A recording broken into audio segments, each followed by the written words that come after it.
वालेकुम, कैसे हैं आप सब। उम्मीद है सब खैरियत से होंगे। आज हम जिस टॉपिक पर बात करेंगे वो है Geoffrey Chaucer, the famous poet Geoffrey Chaucer. Geoffrey Chaucer के बारे में कुछ भी कहने से पहले मैं एक बात कहूँगी कि Geoffrey Chaucer is a real founder of English poetry and Chaucer is all time poet. क्योंकि जब इंग्लिश लैंग्वेज के अंदर पोइट्री लिखी जाने लगी थी तो सबसे पहली जो पोइम थी वो जॉफ्री चौसर ने लिखी थी। एंड इसके अलावा Chaucer is all time poet means 1343 जब जॉफ्री चौसर का टाइम पीरियड स्टार्ट होता है तब से लेकर अभी तक लिटरेचर के अंदर जॉफ्री चौसर को पढ़ा जाता है और फेमस पोइट है।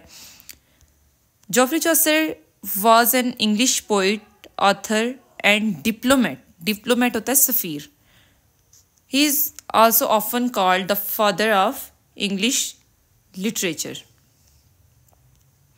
He is the best known for the Canterbury Tale, a collection of stories written in the Middle English. Middle English में जो कैंटरबरी टेल फेमस वर्क है इसका, जिसके अंदर 24 टेल्स और पिलग्रिम्स हैं जो कि विज़िट करते हैं श्राइन ऑफ थॉमस बकेट। ये इसका सबसे फेमस वर्क है जॉफ्री चौसर का।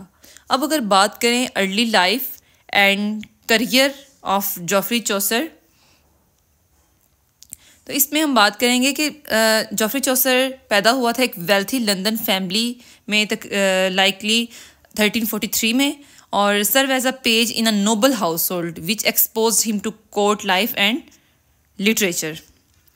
जॉफ्री चौसर जो है उसने वर्क किया था एज अ सोल्जर, कोर्टियर इसमें है कि कंपेनियन और एडवाइज़र ऑफ किंग।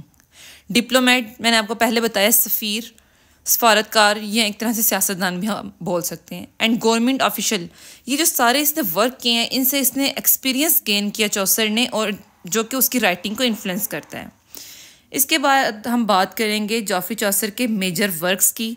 तो सबसे फेमस और इम्पोर्टेंट वर्क है द कैंटरबरी टेल, जिसके बारे में हम आगे बात करेंगे। उससे पहले सोचा कि उसके राइटर के बारे में डिटेल बात की जाए। जो कैंटरबरी टेल है, a frame narrative featuring 24 tales told by pilgrim travelling to Canterbury. It blends humour, style and moral lesson. The Canterbury tale है, इसके बारे में आपको छोटी सी समरी बताती हूँ।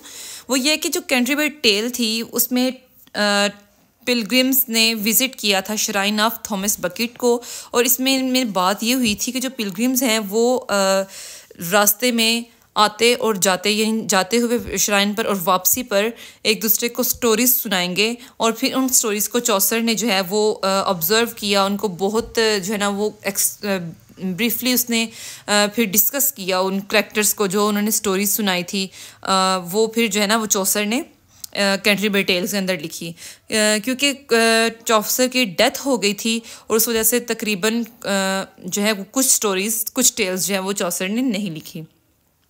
इसके बाद इसमें हम आगे कैंटरबरी टेल का प्रॉपर मैं लेक्चर अपलोड करूँगी, जिसमें आप देखेंगे कि ये जो कैंटरबरी टेल्स में जो टेल्स हैं, जो करैक्टर्स हैं, वो किस तरह उसमें ह्यूमर है, कैसे स्टाइल है और क्या वो हमें मॉरल लेसन देते हैं। इसके बाद हमारे पास जो सेकंड वर्क आ जाता है वो है Troilus, a tragic love story set during the Trojan war. इसके बाद one of the Chaucer's greatest poetic achievement, इस वर्क के बाद से जो है ना वो अचीवमेंट मिली थी, ग्रेटेस्ट पोइटिक अचीवमेंट। इसके बाद book of duchess. The book of duchess जो है वो फ्रेंच पीरियड के अंदर चौसर ने लिखी थी। उसके बाद फोर्थ वर्क है इसका the house of fame and the parliament of fowls. ये इटालियन पीरियड के अंदर चौसर ने लिखी थी। फिर हमारे पास आ जाता है literary contribution, developed middle English as a literary language. मैंने आपको बताया कि जो चौसर जिस टाइम पर इसने राइटिंग स्टार्ट की थी उससे पहले इटालियन और फ्रेंच लैंग्वेज को लिटरेचर में यूज़ किया जाता था। चौसर ने सबसे पहले इंग्लिश को यूज़ किया, उसने डिवेलप किया मिडल इंग्लिश को as a literary language. Before Chaucer most English literature was written in Latin and French.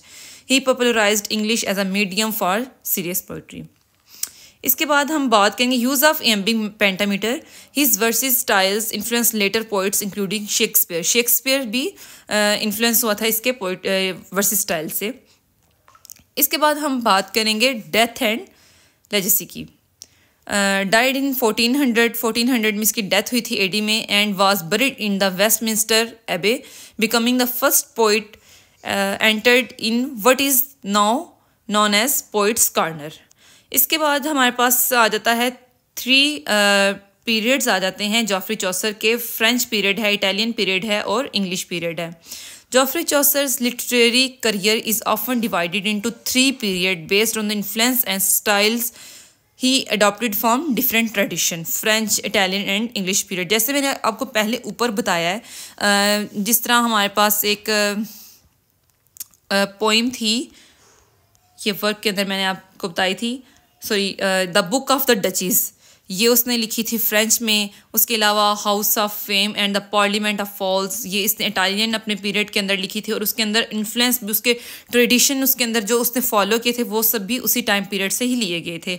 इसके बाद इंग्लिश पीरियड आ जाता है जो कि 1385 to 1400, यानी कि उसकी डेथ तक जो पीरियड है उसका इंग्लिश पीरियड है, जिसके अंदर उसने द कैंटरबरी टेल सबसे फेमस वर्क है इंग्लिश के अंदर ये लिखा गया था। और उम्मीद है आपको जॉफ्री चौसर के जो पोइट है उसके बारे में अच्छे से समझ आ गई होगी। अगर किसी को कोई भी डाउट है तो नीचे कमेंट सेक्शन में मुझे बता सकता है और इंशाल्लाह मैं नेक्स्ट वीडियो में उस पॉइंट को ज़रूर क्लियर करूँगी।